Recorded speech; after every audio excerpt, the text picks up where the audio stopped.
Amazon FBA हजारों entrepreneurs के लिए एक गेम चेंजर रहा है, लेकिन 2025 में क्या अभी भी ये आपके लिए सही ऑप्शन है? बढ़ते कंपटीशन, इवॉल्विंग फीस और नए सेलिंग स्ट्रैटेजीज के साथ बहुत लोग ये सोच रहे हैं कि क्या Amazon FBA अभी भी टाइम और इन्वेस्टमेंट के लायक है। इस वीडियो में हम Amazon FBA बिजनेस को 2025 में स्टार्ट करने के प्रोज और कॉन्स को अच्छे से समझाएंगे, ताकि आप बिना किसी डाउट के एक इन्फॉर्म्ड डिसीजन ले सकें इसमें घुसने से पहले। तो Amazon FBA है क्या और क्या ये वर्थ इट है? Amazon FBA एक डेकेड से ज्यादा से ई-कॉमर्स बिजनेस स्टार्ट करने का सबसे पॉपुलर तरीका रहा है। प्लेटफॉर्म की logistics, order fulfilment, customer service और रिटर्न्स हैंडल करने की एबिलिटी ने इसे दुनिया भर के एंटरप्रेन्योर्स के लिए बहुत ही अट्रैक्टिव बना दिया है। लेकिन जैसे ही हम 2025 में जा रहे हैं, बहुत लोग अब भी ये क्वेश्चन कर रहे हैं कि क्या ये बिजनेस मॉडल अब भी वायबल है। बढ़ते कंपटीशन, राइजिंग फीस और चेंजिंग कंज्यूमर हैबिट्स के साथ असली सवाल ये है कि क्या आप इससे अभी पैसे कमा सकते हैं। हम इस वीडियो में एक इन डेप्थ एनालिसिस करने वाले हैं, चैलेंजेस, अपॉर्चुनिटीज और इस बिजनेस मॉडल के कॉमन मिसकंसेप्शंस को कवर करते हुए। सबसे पहले चलिए बात करते हैं Amazon के मार्केट प्लेस पर होने वाले डोमिनेंस की। Amazon अब भी ई कॉमर्स वर्ल्ड में एक डोमिनेंट फोर्स है। असल में Amazon अब एक 1.6 ट्रिलियन डॉलर्स की कंपनी बन चुकी है और सिर्फ यूएस में ही लगभग 50% सारे ई कॉमर्स सेल्स Amazon से होते हैं। 300 मिलियन से ज्यादा एक्टिव यूजर्स ग्लोबली और उनमें से 200 मिलियन Amazon प्राइम मेंबर्स होने के साथ ये प्लेटफॉर्म एक ह्यूज मार्केट प्लेस है जो हर साल ग्रो करता जा रहा है। असलियत ये है कि कोई भी दूसरा मार्केट प्लेस Amazon के वास्ट ऑडियंस, लॉजिस्टिक्स और सपोर्ट के लेवल तक नहीं पहुंचता।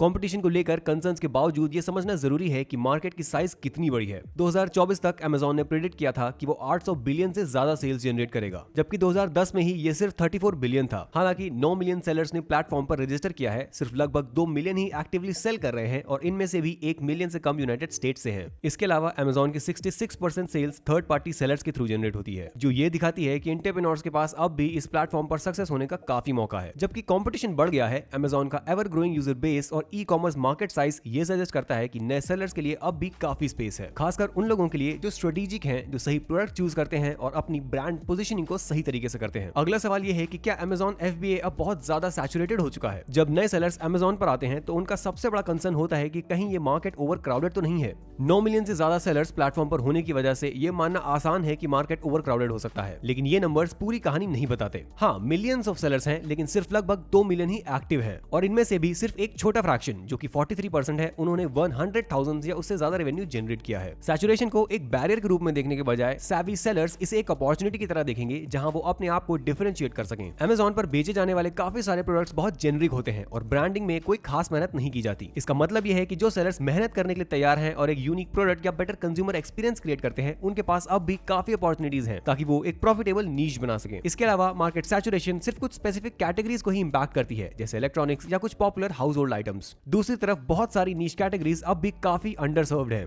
जो नए सेलर्स के लिए इनोवेटिव प्रोडक्ट्स लॉन्च करने का मौका देती है। अब चलिए बात करते हैं कि Amazon FBA के लिए पहले क्या काम करता था और आज क्या काम कर रहा है। जो स्ट्रैटेजीज 5 या 10 साल पहले काम करती थी, जैसे सिंपल प्राइवेट लेबलिंग, वो आज के मार्केट में वैसे इफेक्टिव नहीं रही हैं। अर्ली 2000s में सिर्फ एक प्रोडक्ट लॉन्च करना ही काफी होता था पैसे कमाने के लिए, चाहे वो यूनिक ना भी हो। लेकिन 2025 तक आते आते कंपटीशन बहुत ज्यादा टफ हो चुका है। इसका मतलब है कि सेलर्स को अपने अप्रोच में ज्यादा इनोवेटिव होना पड़ेगा। नए सेलर्स जो सबसे बड़ी गलती करते हैं वो है आउटडेटेड टैक्टिक्स को यूज करना, जैसे प्राइवेट लेबलिंग या रिटेल आर्बिट्रेज। हाँ, ये मेथड्स अब भी थोड़ा बहुत इनकम जनरेट कर सकते हैं, लेकिन अब वो इतने ल्यूक्रेटिव या सस्टेनेबल नहीं रहे हैं, मार्केट सैचुरेशन और कॉपीकैट्स की वजह से। शुरुआती दिनों में Amazon FBA में एक private label product simple branding के साथ ही काफी होता था स्टैंड आउट करने के लिए। लेकिन अब सेलर्स को ऐसे प्रोडक्ट क्रिएट करने की जरूरत है जो सच में वैल्यू ऑफर करें और स्पेसिफिक कस्टमर पेन पॉइंट्स को टारगेट करके सॉल्व करें। इनोवेशन और डिफरेंशिएशन ही 2025 में Amazon पर सक्सेस की है। इस चेंज के साथ अडैप्ट करने के लिए बहुत सारे सेलर्स कस्टम प्रोडक्ट डेवलपमेंट की तरफ जा रहे हैं, एग्जिस्टिंग प्रोडक्ट को मॉडिफाई कर रहे हैं ताकि उनकी फंक्शनैलिटी, एस्थेटिक्स या यूजेबिलिटी को इंप्रूव कर सकें। फॉर एग्जांपल, एक जेनरिक किचन गैजेट बनाने के लिए एक सेलर मैन्युफैक्चरर के साथ पार्टनरशिप कर सकता है उसके डिजाइन को इंप्रूव करने के लिए और इसे यूनिक ब्रांडिंग के साथ मार्केट कर सकता है। प्रोडक्ट को डिफरेंट बनाने पर फोकस करके सेलर्स कंपटीशन से स्टैंड आउट कर सकते हैं और हाई प्राइसेस चार्ज कर सकते हैं। चाइना का भी इस मार्केट में एक ह्यूज रोल है, लेकिन सवाल यह है कि क्या आपका प्रोडक्ट कॉपी हो सकता है? Amazon सेलर्स के लिए, खासकर जो चाइना से सोर्स होते हैं, एक कॉमन कंसर्न होता है कि उनका प्रोडक्ट कॉपी हो जाएगा और आखिर में लोअर प्राइस पर सेल किया जाएगा। ये एक लेजिटिमेट इशू है क्योंकि China based manufacturers successful product को रेप्लिकेट करने के लिए जाने जाते हैं और उन्हें सिग्निफिकेंटली रिड्यूस्ड प्राइसेस पर ऑफर करते हैं। असल में ऐसे इंस्टेंसेस भी हैं जहां मैन्युफैक्चरर्स जो ओरिजिनल प्रोडक्ट प्रोड्यूस करते हैं वो खुद ही डायरेक्टली Amazon पर बेचना स्टार्ट कर देते हैं और ओरिजिनल सेलर को अंडरकट कर देते हैं। ये एक रियल थ्रेट है और इसे मिटिगेट करने के तरीके भी हैं। सबसे इफेक्टिव मेजर्स में से एक है प्रोविजनल पेटेंट लेना, जो लगभग $75 का पड़ता है, और टेम्पररी प्रोटेक्शन देना 1 साल तक के लिए। ये सेलर्स को टाइम देता है मार्केट को टेस्ट करने का और डिटरमाइन करने का कि फुल पेटेंट में इन्वेस्ट करना वर्थ है या नहीं। इसके अलावा सेलर्स मैन्युफैक्चरर से एक NNN एग्रीमेंट साइन करवा सकते हैं, यानी नॉन डिस्क्लोजर, नॉन यूज और नॉन सर्कमवेंशन एग्रीमेंट जो चाइना में इन्फोर्सिबल होता है। ये मैन्युफैक्चरर्स को रोकता है प्रोडक्ट को दूसरे वेंडर्स को सेल करने से या अपने फायदे के लिए कॉपी करने से।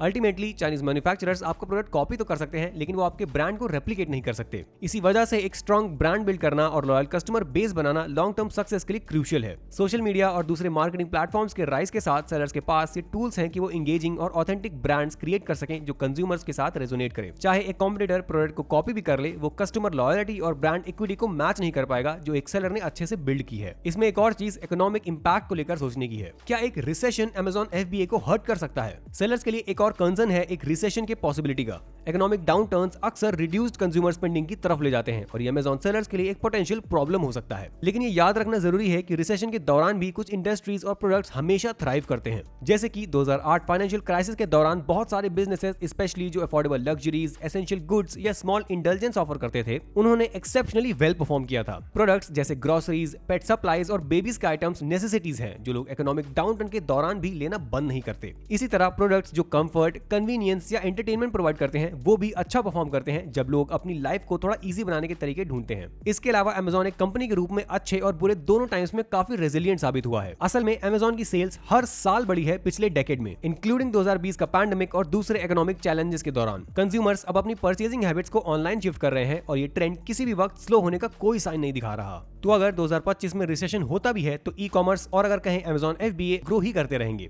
एक और कंसिडरेशन जो लोगों के दिमाग में होती है जब वो Amazon पर सेलिंग स्टार्ट करते हैं वो है फीस को लेकर। क्या Amazon पर बेचना बहुत महंगा पड़ता है और क्या फीस बहुत ज्यादा होती है? जब फीस की बात आती है तो Amazon हर सेल पर 15% रेफरल फी चार्ज करता है और जो sellers fulfilment bye Amazon FBA use करते हैं उन्हें स्टोरेज के लिए भी एडिशनल फीस पे करनी पड़ती है। उन्हें ऑर्डर फुलफिलमेंट और इवन रिटर्न जैसे चीजों के लिए भी फीस देनी पड़ती है। जबकि ये फीस आपके प्रॉफिट मार्जिन को कम कर सकती है। बहुत सारे सेलर्स ये आर्ग्यू करते हैं कि Amazon के वास्ट लॉजिस्टिक्स नेटवर्क का बेनिफिट इन फीस के कॉस्ट से कहीं ज्यादा है। Amazon FBA यूज करके सेलर्स आसानी से प्राइम शिपिंग ऑफर्स कर सकते हैं जो कस्टमर्स के लिए एक मेजर सेलिंग पॉइंट है। प्राइम एलिजिबल प्रोडक्ट्स को परचेज की प्रॉफिटेबिलिटी उन प्रोडक्ट्स के कंपैरिजन में 5 गुना ज्यादा कर देता है जो प्राइम में नहीं होते। इसके अलावा सेलर्स को इन्वेंट्री स्टोर करने, ऑर्डर्स पैक करने और कस्टमर सर्विस हैंडल करने की टेंशन नहीं होती। Amazon ये सब कुछ कंप्लीटली आपके लिए हैंडल करता है। ये कहने के बावजूद सेलर्स अपने ओवरऑल ऑपरेशन के कॉस्ट को रिड्यूस करने के लिए Amazon के प्रोग्राम्स जैसे ब्रांड रेफरल प्रोग्राम का यूज कर सकते हैं जो फाइनली रेफरल फीस को 15% से घटाकर सिर्फ 5% तक ले आता है। अगर आप एक्सटर्नल ट्रैफिक अपने Amazon स्टोर पर लेकर आते हैं अलग अलग चैनल से जैसे सोशल मीडिया, ईमेल मार्केटिंग और दूसरे मार्केटिंग चैनल्स के थ्रू, ये आपके बॉटम लाइन में एक सिग्निफिकेंट डिफरेंस क्रिएट कर सकता है, स्पेशली अगर आपका Instagram या YouTube जैसे प्लेटफॉर्म्स पर स्ट्रॉन्ग प्रेजेंस है। Amazon पर 2025 में सक्सेस पाने की ये समझना है कि ये प्लेटफॉर्म सिर्फ एक मार्केट प्लेस नहीं है, ये एक सर्च इंजन है। कस्टमर्स Amazon पर एक क्लियर इंटेंट के साथ आते हैं परचेज करने के लिए और उनका अटेंशन कैप्चर करने की ये है कि आप ऐसे प्रोडक्ट्स ऑफर करें जो उनकी नीड्स को मीट करे। एक बेस्ट तरीका ये करने का ये है कि आप स्पेसिफिक कीवर्ड्स ढूंढें और कस्टमर सर्च बिहेवियर को एनालाइज करें टूल्स जैसे Helium 10 का यूज करके। अगर आप लोग Helium 10 के साथ स्टार्ट करना चाहते हो तो डिस्क्रिप्शन में दिए गए लिंक का यूज जरूर करें। इससे आपको एक ऑसम डिस्काउंट मिलेगा और साथ ही हमारे चैनल को सपोर्ट भी मिलेगा। अगर आप लोग इंटरेस्टेड है Amazon FBA के साथ स्टार्ट करने में तो एक बेस्ट तरीका ये है कि आप स्पेसिफिक एजुकेशनल प्रोग्राम्स ज्वाइन करें। मार्केट में जो बेस्ट एजुकेशनल प्रोग्राम्स हैं उनमें से एक है Amazon सेलिंग मशीन। मैं डेफिनेटली रिकमेंड करूंगा कि आप डिस्क्रिप्शन में दिए गए लिंक का यूज करें ताकि आपको प्रोग्राम स्टार्ट करते वक्त ह्यूज डिस्काउंट मिल सके। ये प्रोग्राम आपको सब कुछ सिखाता है जो आपको जानना चाहिए, जैसे कि कैसे अपनी Amazon FBA स्टोर सेटअप करनी है, कौन से प्रोडक्ट सेल करने हैं और कैसे मंथ ओवर मंथ इसे कंसिस्टेंटली स्केल करना है और इस साइड हसल से फुल टाइम इनकम जनरेट करनी है।